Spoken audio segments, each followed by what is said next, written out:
Movie starting होती है सन 1981 में, जहाँ में पार्लियामेंट का सीन दिखाया जाता है। उस टाइम वहाँ के प्राइम मिनिस्टर रमिका सेन थे, जो देश के सबसे खतरनाक क्रिमिनल को मारने के लिए एक वारंट जारी करती है, जो कि कोई और नहीं, हमारा रॉकी होता है। उसके बाद हमें एक न्यूज़ चैनल के अंदर का सीन दिखाया जाता है, जहाँ की चीफ एडिटर दीपा हेज होती है।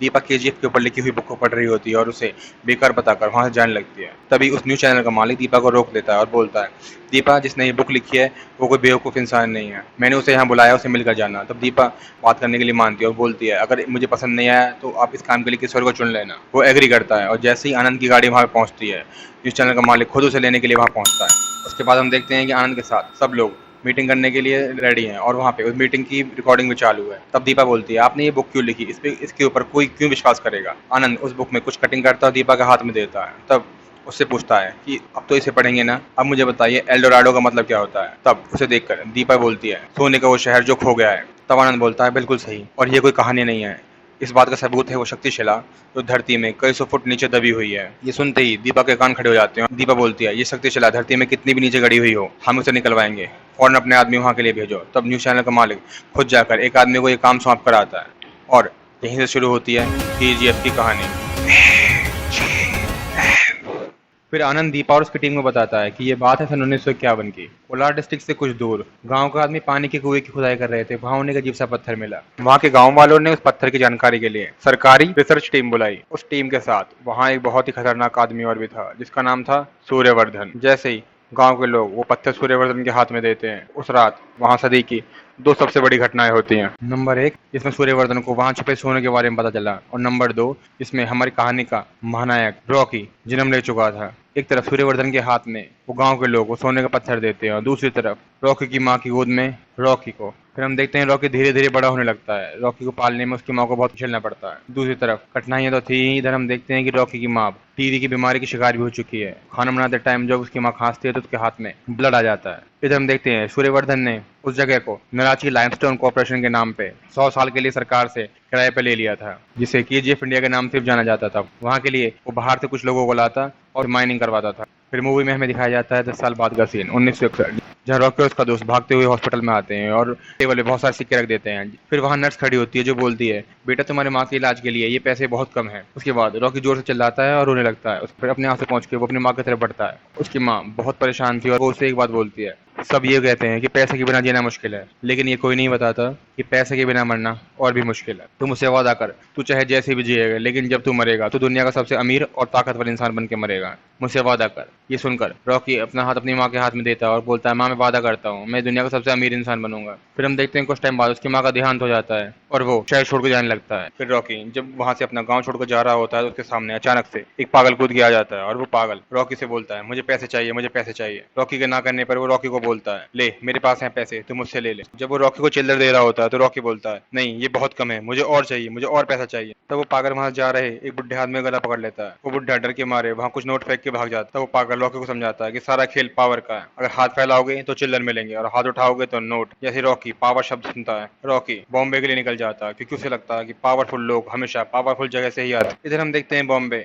सोना स्मगलिंग के लिए बहुत बड़ा अड्डा बन चुका था। यहाँ हमेशा दुबई के इनायत खलील और बॉम्बे के सेठी गैंग के बीच में तनातनी बनी रहती थी, लेकिन अब इन दोनों के बीच में एक ऐसे इंसान ने कदम रख दिया था जिसके पैर तो बहुत छोटे थे लेकिन इसकी उड़ान बहुत ऊंची। राजा कृष्णप्पा बेरिया। फिर रॉकी वहां से सीधा असलम के गैंग के पास जाता है, जहाँ पे सब लोग पॉलिश का काम करते हैं और शाम के टाइम सारी कमाई असलम के हाथ में देते हैं। फिर हम देखते हैं रॉकी और उसकी टीम जूते पॉलिश कर रही होती है, तभी वहां से अचानक सेठी गाड़ी निकल के जाती है। तो उसके साइड में बैठा लड़का उसे बताता है, सेठी बॉम्बे का डॉन है। सब लोग उसे सलाम ठोकते हैं। कुछ देर बाद असलम के अड्डे पे बात चल रही होती है। असलम का आदमी उसे बोलता है, पुलिस वालों को ठोकना पड़ेगा, वो बहुत ड्रामा कर रहे हैं। तब असलम बोलता है, तू पागल हो गया क्या, कौन ठोकेगा तू, ए बच्चे। असलम तभी बोलता है, क्या तुम में से कोई पुलिस वालों को मारेगा। तभी रॉकी अचानक हाथ उठाता है। उसे देख के असलम बोलता है, दुनिया को अपनी उंगली पर नचाने वाला मर्द मिल गया है। अगले सीन में रॉकी पुलिस वाले के सर पे बोतल फोड़ के उसे जख्मी कर देता है और वहां से भाग जाता है। फिर रॉकी भागते भागते अचानक रुक जाता है और अपने साथ वालों को बोलता है, इस पुलिस वाले को तो मेरा नाम ही नहीं पता, मैं उसे अभी नाम बता के आता हूँ। फिर रॉकी भागता हुआ वापस जाता है, फिर एक बोतल और उठाता है और उसके सर पे फोड़ के बोलता है, मेरा नाम रॉकी है, याद रहेगा ना। अगले सीन में असलम शेट्टी के सामने हाथ जोड़कर खड़ा होता है और शेट्टी को बोलता है, साहब वो मेरा लड़का है, उसे छुड़वा दीजिए। रॉकी के दोस्त रॉकी को अपने कान खींचते हुए लाते हैं, क्योंकि रॉकी चलने की हालत में नहीं था।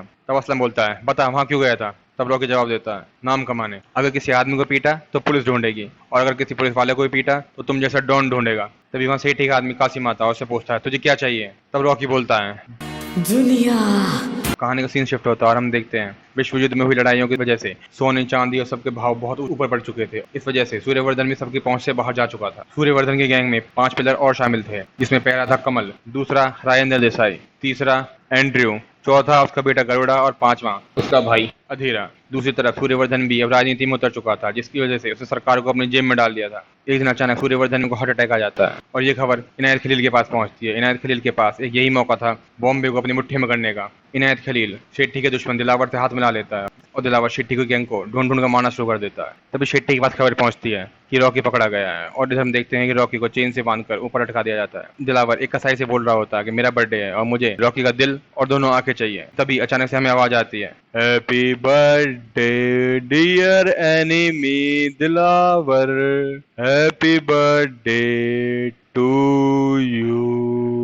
सुनते हैं वो अपने आदमियों को बोलता है, जाओ रॉकी को मारो। जैसे ही वो लोग उसके ऊपर पेट्रोल छिड़कने के लिए भागते हैं, तभी रॉकी फॉर्म में आ जाता है और सबको पीटना शुरू कर देता है। फिर रॉकी चेन से नीचे उतरता है और सबको बोलता है, जब मैंने बॉम्बे में कदम रखा, मुझे कदम रखते ही आग में झोंक दिया गया, मुझे बहुत चोट करी गई और पीट पीट के बॉम्बे ने मुझे खंजर बना दिया है और खंजर सिर्फ काटता है। रॉकी एक एक करके सबको जान से खत्म कर देता है। उसके बाद हम देखते हैं कि बॉम्बे में रॉकी ने दिलावर को ही उस जगह लटका दिया जहाँ पे शिप आने वाली थी, जिस वजह से वहाँ आती हुई शिप भी रुक जाती है। ये खबर शेट्टी के पास पहुंचती है और साथ ही साथ ये खबर उड़ती हुई एंड्रयू के पास भी पहुंच जाती है। जिसके बाद शेट्टी अपने नाम की डेंगे हाँकने लगता है, तो उसके लोग उसे रॉकी के खिलाफ भड़का देते हैं और बोलते हैं किसी दिन रॉकी तुम्हें कुर्सी पे कब्जा कर लेगा। जैसे ही रॉकी शेट्टी के अड्डे पे पहुंचता है, तब शेट्टी और उसके लोग रॉकी को नीचा दिखाने लगते हैं। तभी थोड़ी देर बाद वहाँ पे एंड्रयू का आना होता है, जिसे देखते ही शेट्टी अपने लड़के के हाथ से छाता लेकर सीधा एंड्रयू की तरफ भागता है। ये देखकर सब हिल जाते हैं कि ये इंसान कौन है, जिसे देख के शेट्टी की फट गई। तभी एंड्रयू कार से बाहर निकलता है और शेट्टी को पूछता है रॉकी कहाँ है। शेट्टी रॉकी की तरफ इशारा करता है। तब एंड्रयू रॉकी के पास जाता है और रॉकी को बोलता है, तुझे बेंगलोर में मेरे लिए एक काम करना है, अगर तूने वो काम कर दिया तो पूरा बॉम्बे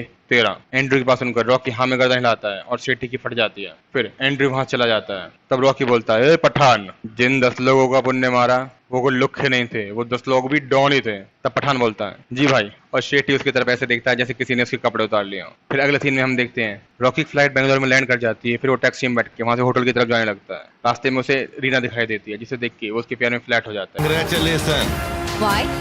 I love you. वो ये बात बोलता है। तभी रीना के साथ जितने गुंडे आए हुए थे उसको रॉकी को मारना शुरू करते थे, लेकिन रॉकी एक एक करके सबको धो देता है। उन सब गुंडों को पीटने के बाद रॉकी बोलता है, इसका बाप मेरा ससुरा, मैं तुम्हारा जीजा, तुम्हारा बहन का ख्याल रखना, और वहां से निकल जाता है। कुछ देर बाद वहां गाड़ी आकर रुकती है और वो रॉकी को अपने साथ लेकर सीधा एंड्रयू के अड्डे पे पहुंचते हैं, जहाँ पे कमल एक आदमी को शूट कर रहा होता है। एंड्रयू के पूछने पर कमल बोलता है, एक आदमी ने रीना को छेड़ा, अब इनमें से कोई नहीं बचेगा। फिर एंड्रयू को पता चलता है कि ये सब करने वाला रॉकी था। वो अपने चेले को बोल देता है कि ध्यान रखना कमल कहीं रॉकी का हत्या ना चढ़ जाए। फिर एंड्रयू का चेला रॉकी को बोलता, तुझे पता तू यहाँ पे क्यों आया है? रॉकी बोलता है, किसका विकेट गिराना है? एंड्रयू, एक पागल हाथी का। एंड्रयू का चेला रॉकी को उस इंसान के बारे में बता रहा था जिसका मर्डर करना था। कुछ टाइम बाद वो सब डिसाइड कर लेते हैं कि फंक्शन कहाँ होगा, कैसे होगा। फिर सीन शिफ्ट होता है और हम देखते हैं रीना कमल पर भड़की हुई थी और रीना बोलती, तो चुल्लू पर पानी में डूब के मर जा, वो तेरे होते हुए मुझे ऐसे छिड़ के चला गया। तभी कमल का चेला कमल के पास आता है और बोलता है, हमें शक है रॉकी होटल में रुका हुआ है, जिसे पहचानने के लिए हमें किसी इंसान की जरूरत है जो हमारे साथ चले। तब कमल उनके साथ में रीना को भेजता है। रीना और कमल के गुंडे वहाँ पहुंच होटल में एक एक करके सब रूम की चेकिंग करना शुरू कर देते हैं। अचानक एक रूम से रॉकी बाहर निकलता है और रीना को अंदर खींच लेता है और रीना को बोलता है,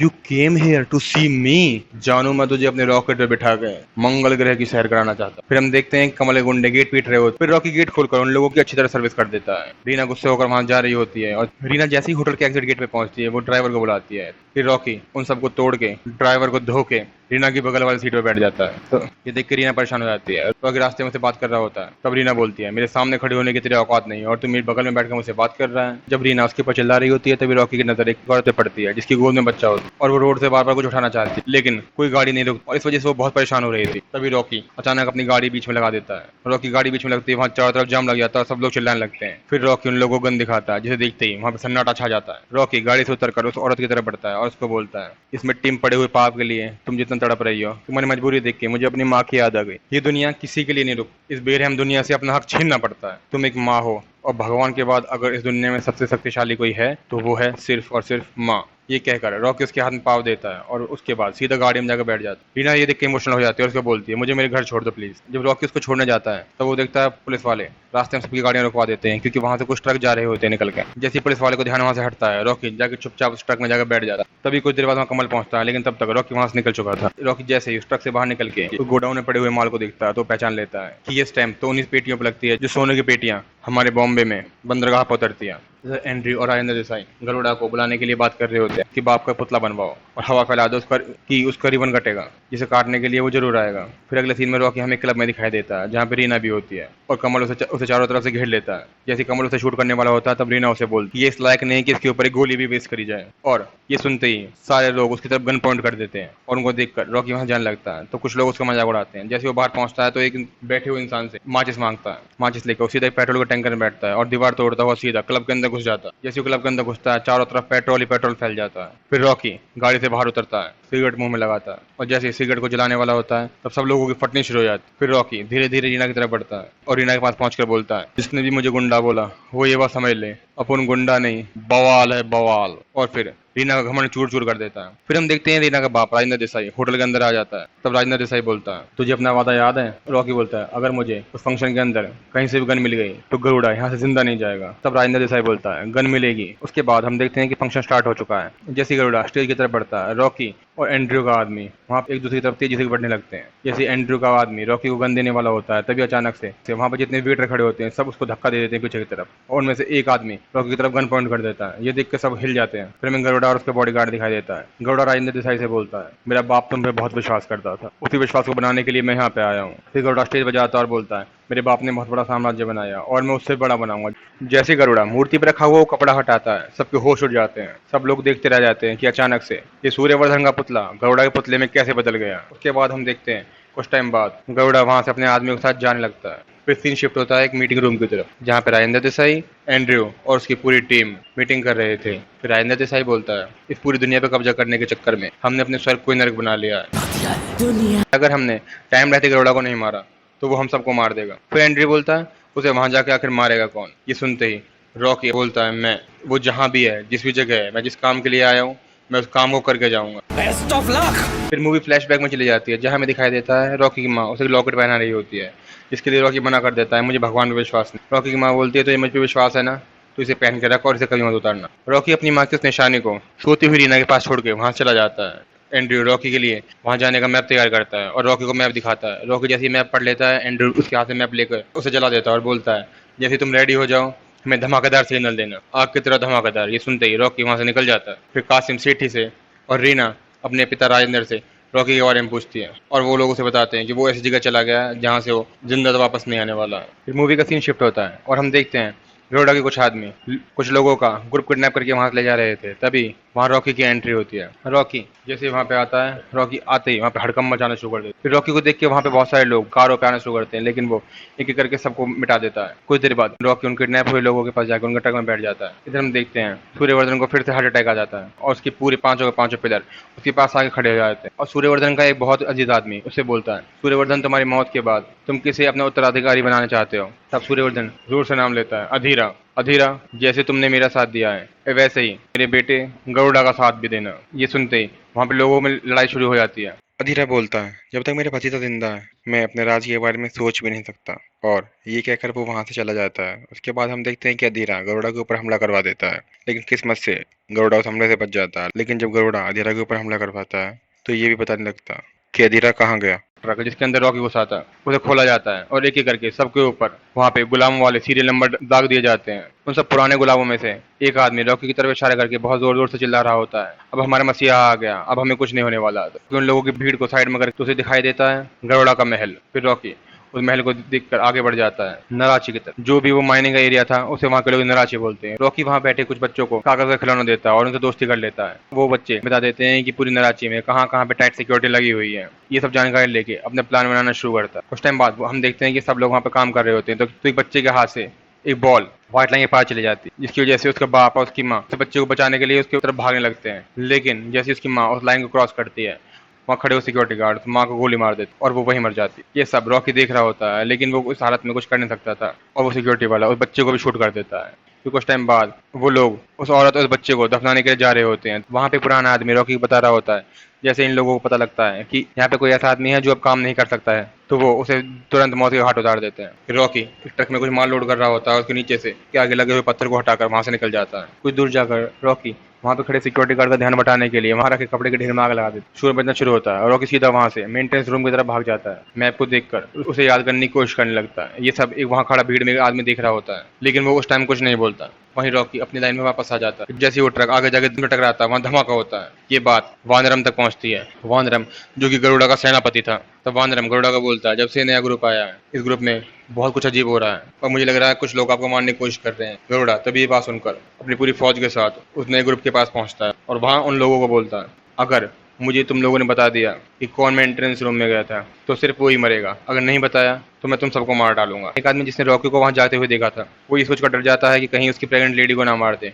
रॉकी की तरफ देखता हुआ आगे की तरफ जाने लगता है। रॉकी जैसे ही उसको पकड़ने वाला होता है उससे पहले ही वो आदमी तलवार उठाकर गरुड़ा की तरफ दौड़ता है और गरुड़ा की टीम उसे मार देती है। कि जो आदमी कल मेंटेनेंस रूम में गया था वो मारा गया। ये सुनते ही एंड्रयू और राजेंद्र देसाई का जो जासूस महल के अंदर था वो उन तक खबर पहुंचा देता है कि तुम्हारा आदमी मारा गया। और एंड्रयू राजेंद्र देसाई को बोलता है कि अब तो मौत का नंगा नाच होगा। कुछ टाइम बाद हम देखते हैं कि जो आदमी मरा था उसको अगले दिन बेटी पैदा होती है और उन सब लोगों में से कोई एक आदमी आके उस बच्चे को उसकी माँ से ले जाकर रॉकी के हाथ में देता है कि अब तू ही हम सबको बचा सकता है। फिर रॉकी उस बच्चे को ले जाकर उसकी माँ के हाथ में देता है और बोलता है कि अब चिंता मत करो, अब मैं हूँ। अगले सीन में हम देखते हैं जब वो सब लोग वहां से जा रहे होते हैं तभी एक बूढ़ा आदमी एक ड्रम से टकरा जाता है और ये वहां बैठे सिक्योरिटी गार्ड नजर में आ जाता है कि वो आदमी अंधा है। फिर वो उसे बंदी बनाकर ले जाते हैं। जैसे ये बात रॉकी देखता है उस पर रहा नहीं जाता और वो अपना मजदूर वाला छोटा हैमर रख के बड़ा हैमर उठाता है और वहां पास खड़े हुए गार्ड के मुंह पे मारता है। वो गार्ड हैमर लगते ही बहुत दूर जा गिरता है। फिर रॉकी सीधा नीचे तहखाने में पहुंचता है और उस बुड्ढे को ले जाकर मारने के लिए जितने भी वहां पे गार्ड पहुंचे थे उन सबको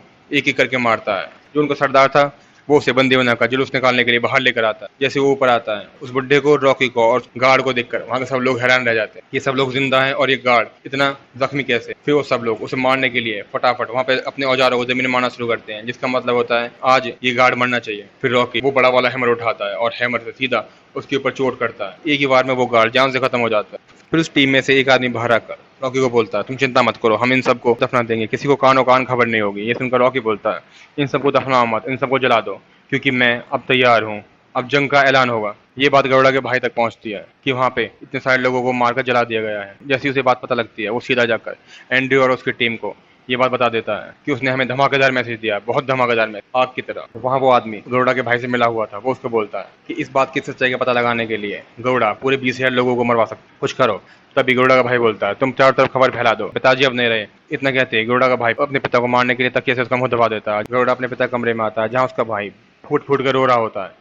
गरुड़ा अपने पिता का अंतिम संस्कार करता है और तभी गरुड़ा वानरम को पूजा की तैयारी करने के लिए बोलता है और उसको बोलता है कि इस पूजा के बाद अगली सुबह मेरा कोई दुश्मन जिंदा नहीं बचना चाहिए। फिर हम देखते हैं एंड्रयू महल के अंदर के एक आदमी के हाथ में एक वायरलेस माइक सेट करके देता है। फिर वो आदमी वहां चला जाता है। अगले सीन में हमें कमल और राजेंद्र देसाई दिखाई देता है। तभी वहां पे रीना आती है और उसको बोलती है, पिताजी आप इसे बता दीजिए मेरा आशिक अभी जिंदा है और उसने धमाकेदार एंट्री किया। ये सुन के कमल चौंक जाता है। फिर हमें दिखाया जाता है कि गरुड़ा और उसकी टीम बलि देने के लिए वहां जा रहे होते हैं। तभी रास्ते में शॉर्ट सर्किट होता है और पूरे महल में अंधेरा छा जाता है। इसका पता लगाने के लिए वानरम पहुंचता है और वहां पे खड़ी हुई टीम उसे बताती है कि किसी ने तांबे के तार में पत्थर बांधकर खंबे फेंका, जिस वजह से पूरी नराची की लाइट चली गई। वहीं पास में वानरम को सुरंग दिखाई देती है, जिसके वानरम को सुरंग के द्वारा सीधा महल तक पहुंचता है। वहां पे वो सब लोग वानरम को बताते हैं कि कोई भी आदमी अगर गरुड़ा को मारने के लिए यहाँ से आएगा तो उसका आना बहुत ही मुश्किल है और बचना बिल्कुल नामुमकिन है। इधर में दिखाया जाता है कि गरुड़ा के हाथ में बलि देने के लिए तलवार दी जाती है। गरुड़ा बलि देने के लिए तो उस तालाब में पहुंच जाता है जहाँ पे बलि का पत्थर लगा होता है। दूसरी तरफ वानरम को पता लग जाता है कि जो लोग बलि देने के लिए रखे हुए थे उनमें से एक आदमी वहीं मरा पड़ा है। इधर बलि के लिए उन तीनों लोगों को पानी में डुबकी लगवाई जाती है। उनमें से फिर एक आदमी को डुबकी लगवाई जाती है और उसे पत्थर पर लटाया जाता है। पत्थर पर लटाते ही गरुड़ा उसका सर काट देता है और तलवार पत्थर में गाड़ देता है। फिर दूसरे आदमी का सर काटता है और उसकी तलवार पत्थर में गाड़ दी जाती है। वानरम बहुत कोशिश करता है वायरलेस मैसेज करने के लिए, लेकिन वो मैसेज नहीं कर पाता। जैसे ही फिर तीसरे आदमी से पानी में डुबकी लगवाई जाती है तो हम देखते हैं जब उस पर डुबकी लगवाई जाती है तो वो आदमी पानी से बाहर नहीं आता। पानी से बाहर आता है तो सिर्फ वो लकड़ जिसमें बंधा हुआ था। अचानक से रॉकी पानी से बाहर निकल के आता है और गरुड़ा का सर तलवार से अलग कर देता है। जैसे ही गरुड़ा मरता है वहां पे एंड्रयू का जो आदमी अंदर था वो वायरलेस मैसेज भेज देता है कि गरुड़ा मर गया। ये मैसेज इतनी तेज फैलना शुरू होता है। ये मैसेज फैलता हुआ एंड्रयू की पूरी टीम इनायत खलील और अमिका सेन के पास भी पहुंच जाता है। फिर कुछ देर बाद हम देखते हैं कि वानरम वहां पे पहुंचता है। फिर रॉकी उन लोगों की तरफ इशारा करता है कि ढोल बजाओ, ढोल तुमने क्यों बंद कर दिया। इधर आनंद दीपा और सारे न्यूज रिपोर्टर्स को बता रहा होता है कि जब गरुड़ा बेंगलोर में अपने पिता के पुतले का उद्घाटन करने के लिए आया था तभी भी रॉकी के पास मौका था, लेकिन रॉकी अगर उस टाइम गरुड़ा को मार देता तो रॉकी के हाथ में इतनी पावर कभी नहीं आती, वो सिर्फ बॉम्बे का डॉन बनकर रह जाता। तो दोस्तों यहीं पे हमारी मूवी खत्म होती है। जल्दी मूवी का नया पार्ट आने वाला है, तब तक के लिए चैनल पे बने रहें, वीडियो को लाइक करें, चैनल को सब्सक्राइब करें और बेल आइकन पे प्रेस करना ना भूलें। और हाँ, हो सके तो ज़्यादा से ज़्यादा अपने दोस्तों तक इस चैनल को फैलाएं। मिलते हैं अगले वीडियो में।